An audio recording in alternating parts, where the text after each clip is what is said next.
there's people sleeping in the hammock. But we're going to go over the boat because it's finally done. Shh. People sleeping in the hammock. Ready to go over the boat? Alright, let's go over the boat. Alright, so this is my Hobie Pro Angler 12 360. Forgive this little guy right now. He's moving around in the wind. I have another one of these. They're going to be coming and going right there. And then this paddle will go on there just like that. But for right now, let's take that off. Alright, so we're going to start at the back, right? This is the Torqeedo Ultralight 1103 motor with the Innovative Sportsman rock guard and the Innovative Sportsman steering triangle, the Innovative Sportsman adapter plate for the Hobie. That's the black piece there. And yeah, I mean this will move this boat somewhere around 6 miles an hour at top speed, which is a little less than I'm used to in my Predator PDL, but it still gets really good speed. I mean, 6 miles an hour is about as fast as you're going to want to go in a kayak anyway. So, you know, I'm happy with it. We did the foot control steering, Jeff Little and I. You can tell this is messy. That's on me. But we ran it through the hole here, and we came out of the hole right there, ran it through the little pouch there, and then up to this. This is the Select Design sliding foot pegs, and they are attached to the boat to the H-rail by one of the Hobie stand-up assist bar adapter plates, and in the front they are attached by a right angle adapter made by Yak Attack. This part here is just, I had guts from one of their lock and load bases laying around, and that's basically what I used to attach this right angle adapter into the track that's already here. This part was no drill, which was awesome. You can see it from that side over there, and it's going to look like there's a lot going on here, and there is, but it actually works out really well. So here, this is just attached. So let me get this off there real quick. This little bungee comes up around that ram ball and holds those rods tight. So as you can see, it is unimpeding the foot brace sliding, whereas if I release it, they come out. It's simple. It's a simple, easy little hack. I attached it to the black clips down there at the bottom, and I don't keep them attached whenever I'm just traveling. That's something only when I'm on the water and using the motor. When I'm not using the motor and I'm using just the pedals, they also won't be attached. They're only there to keep the rods tight for whenever I'm using the motor. So coming back here, say hi, Bruno. Say hi, Bruno. No? Okay. So coming back here, I got my Hobie H crate. I got the large version. I put 3 rod holders on the back. You obviously have the 4 that are already built into it. I did get the cover. I think the cover is a good idea. It just keeps your stuff inside, keeps it secure if you would happen to capsize. I got it packed full of stuff. This thing is jammed full of the new Plano Edge boxes in 3600 and 3700. There's all kinds of stuff in there. So that's where I keep all my tackle. And then up underneath the seat, I have a Plano Edge terminal tackle box. Underneath the seat is also where I put my battery. I don't have it all connected right now just because I didn't connect it for the video. But that's going to be the extent of my tackle. I do have soft plastics. I'll show you all here in a little bit. This is one of the new catch boards. Comes out pretty easy. Stores pretty easy. Just gotta slide it back there. I do have it tethered, so that's where that goes. And then I was able to get, I could probably get 4 rods on each side, but it would be pretty messy. I think the max I'll normally go with is going to be 3 rods on each side. So I have 3 rods over here. These are my moving, the way I kind of figured is this will be like my moving baits, and then over on the other side will either be my top water or my bottom bouncing baits. And then, you know, I have my spinning rods back here just because I don't think that this area is made for a spinning reel. So that said, that's that. So here I have, and you can see up there, my Yak Attack Visipole, and it's attached to a Yak Attack Mighty Mount with a Hobie A-Trail adapter. Here I have one of the universal mounting plates, and that's basically for my camera.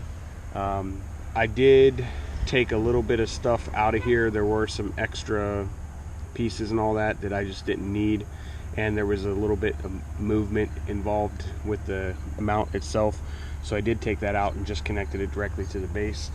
I also have the cup holder, the Hobie A-Trail cup holder attached to my crate. I will put stuff there, you know, stuff that I'm trying to get out of the way. And here is basically room for my lunch and water and so on and so forth. On the H crate, I do have this little bag. See if I can show you what's in there. Yeah, I can show you what's in there. So I have hooks, line, sunscreen, and I actually have line conditioner in there as well.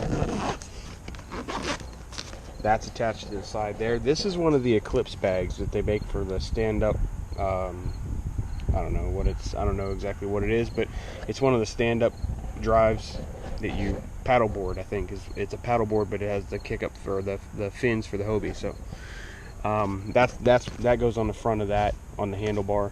This is the actual Vantage Seat bag. Inside of there, I have some bigger swim baits and some gear, maintenance gear, and then I also have a couple towels in there.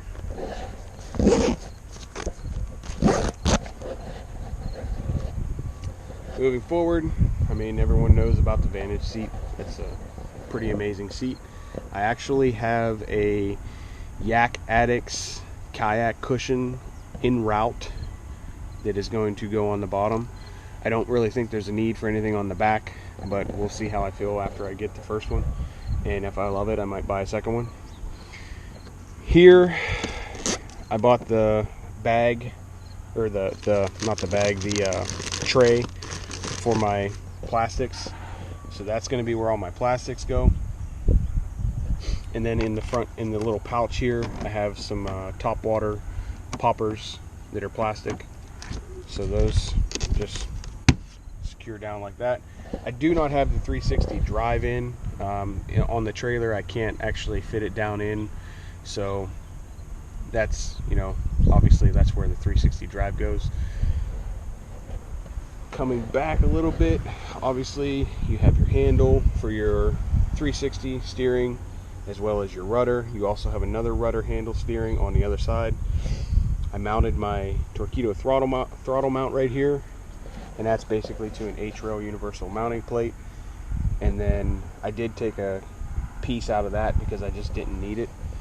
I talked about this already, and there's going to be a second one here to hold the paddle. This is an alternative spot to put my fish finder. If I am planning on doing a lot of mapping and a lot of graphing and dropping waypoints and stuff, I will move my fish finder here, and I have that luxury to do so. As you can tell right there, I have another ball mount here, but this is primarily where it runs, where I run it from. Here I have my anchor wizard.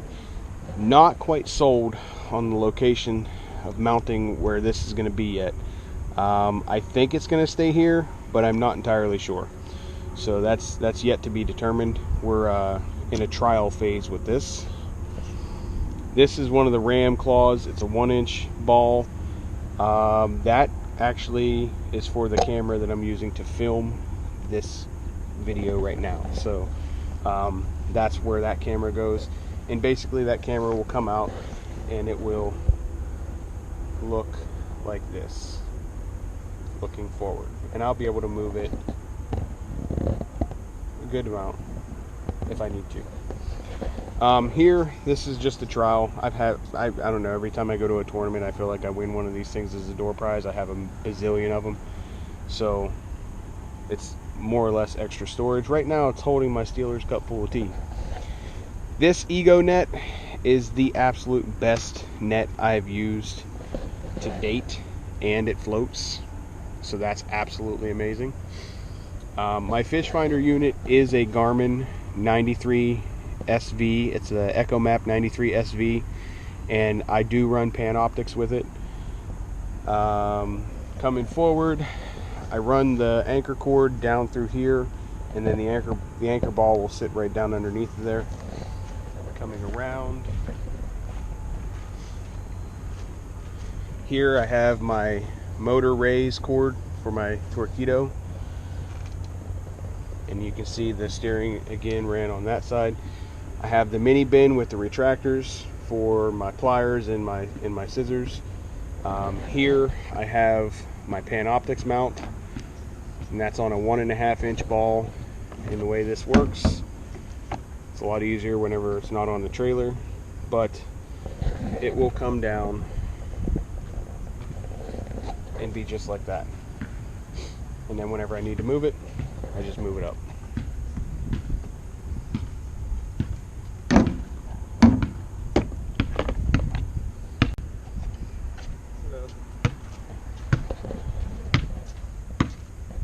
Again, you have the rudder steering on this side. Forgive the basketball, I don't have control over that. This is my large H-rail bin, and I actually put all of my plastics in there. Let me loosen up this pan optics again and I'll show you what I got going on in there.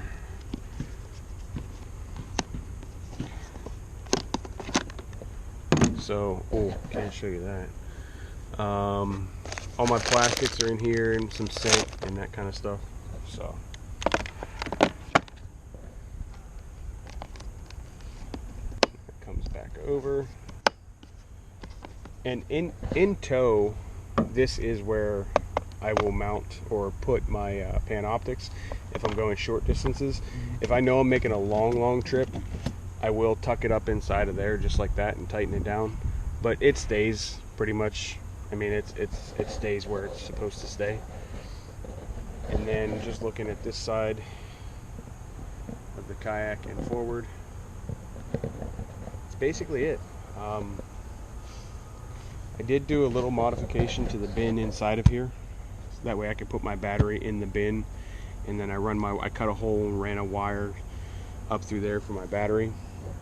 But I mean, this boat has been pretty awesome so far. I've had it out half dozen or so times, and I did fish one tournament out of it so far on the Upper Chesapeake Bay, and we had some absolute crazy conditions, so I did put it to the test. I'm pretty happy with it. I'm pretty pleased with it. I guess one last thing I could talk about, and we're still in the curing phase, is I have a keel guard.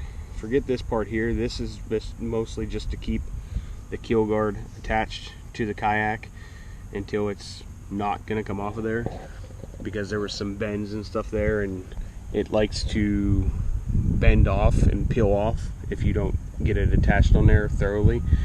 So those will come off probably in about another week. But this keel guard runs the whole way back the boat, and I even brought it up here. I've used this keel guard on all of my kayaks that I've had, and I am really impressed with the amount of protection that it offers. I replace it maybe once a season, and then once again at the end of the season. I mean, it's phenomenal. It really keeps the scuffs and the scratches and the wear and tear off the bottom of the boat, which not easy on my equipment. I am not one of those guys that oh, my boat, it's gonna get scratched. No, if I'm gonna use a product, I'm gonna use it, and that's basically what I do to keep it safe. I am probably going to buy the deck matting kit for the inside. I'm not so much concerned on the outside, on the areas where I'm not going to be standing and stuff like that, but I do think I'm going to be getting the deck mat kit for this boat. I think it's going to be, not that it's uncomfortable, I just like the way it looks and feels a little bit better than currently what's in here. Plus there's a little bit more, and yeah, so, but that's it. That's the overview. There is an install video of the Torqeedo install, and that is on the Torqeedo fishing page, and I think on YouTube. I think it's on the little stuff. Jeff was the one who helped me get all of it put together and done correctly, so it is on his page. If you want to check that out, go check that out. But this is it, man. I'm pretty excited, pretty happy with it. You can see the motor is in a really good position right there, and I do think that Hobie, in the near future, I think Hobie's going to approve the 1103 for this boat, and if they don't, then I'll just continue to use it for fun and for play, and I'll use my pedals whenever I'm fishing events. But that's it. If anybody has any other hacks or mounting ideas or things that they've done with their Hobies, feel free to drop those in the comment, leave me a note, send me a message. I'm always open to ideas. I already have a good bit going on, but I like to tinker and I like to play. So if you have any ideas, let me know. Thanks for watching, and hopefully there will be some giant tanks being shown caught out of this boat here real soon. Alright, talk to y'all later.